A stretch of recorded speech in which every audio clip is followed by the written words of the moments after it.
Hey there YouTube, it's just Tyler, and this is my first YouTube video, so I hope you guys like it. But I decided a couple months ago that I was interested in computer programming and web development. I decided that I needed to purchase a portable notebook for usability, and I found this 11-inch HP Stream for $199 at Walmart's. It came with a $25 Microsoft gift card, 1 year of Windows 8.1 or Windows 365 Office, and 1 year of 1 terabyte cloud storage. Now, all of that really wasn't a determining factor for me because I wanted to buy this machine specifically to run Linux.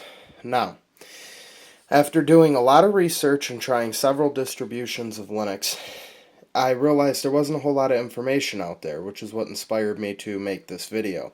Now, as you're about to see, this is not Mac. This is a version of Ubuntu booting up. I just have a Noob's Lab theme installed through Terminal to make it appear to be a Macintosh because I like their user interface, as I've been a Windows user for many years.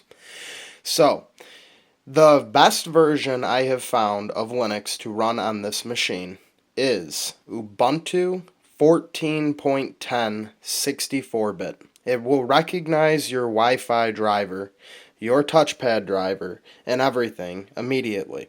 Now, if you're trying to run a different version of Linux, you may need to buy a $10 wireless mouse that plugs into your USB port. Now, if you give me a second just to log in here.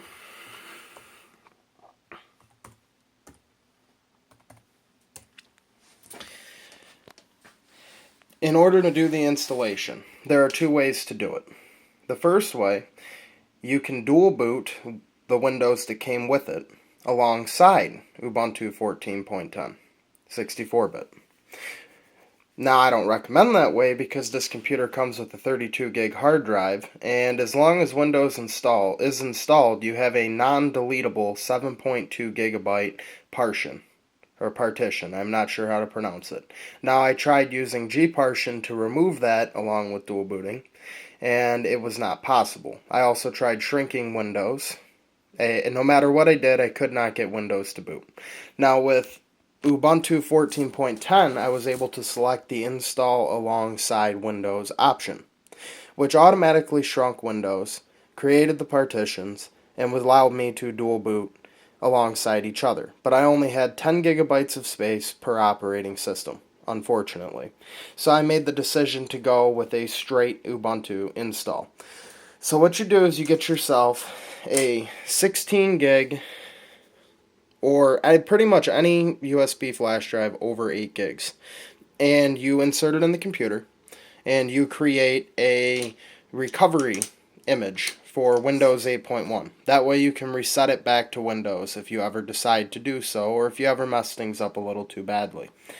Now then, you get yourself an 8 gig, or whatever size as long as it's bigger than 2 gig thumb drive. Download Pendrive Linux and Ubuntu 14.10. Those programs are fairly self-explanatory to run. If you type in on Google, I'll do that for you right now.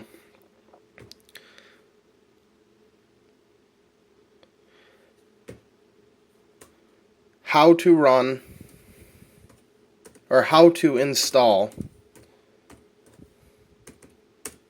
Ubuntu 14, well, just Ubuntu on USB. It's going to come up with a couple options. The one you're going to want to click on is going to be how to create a bootable USB stick on Windows.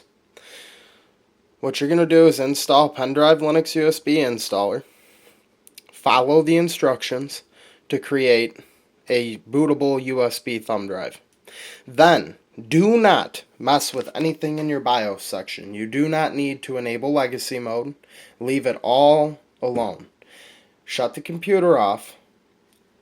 When you hit the power button, right after you hit it, start tapping the escape key. And then that is going to pause startup, and it's going to give you your BIOS option, your recovery option. What you're going to select is the F9 key right there. And that F9 key is going to put you into boot options.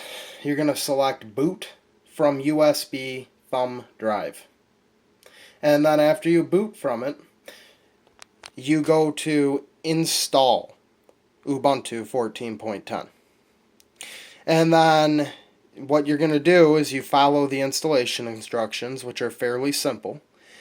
And you will either be able to select install Windows or install Linux alongside Windows, or install Linux all by itself, which will completely clear out the hard drives and give you, well, the hard drive and give you much more space, because you'll be removing that 7.2 gigabyte recovery drive, well, partition, as well as the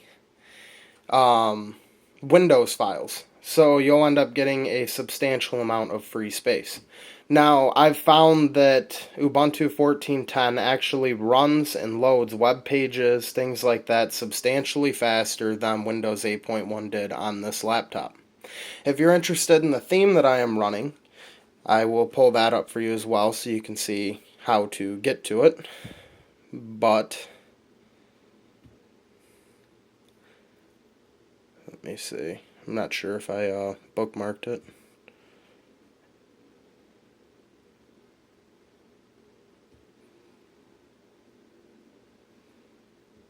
This right here, noobslab.com.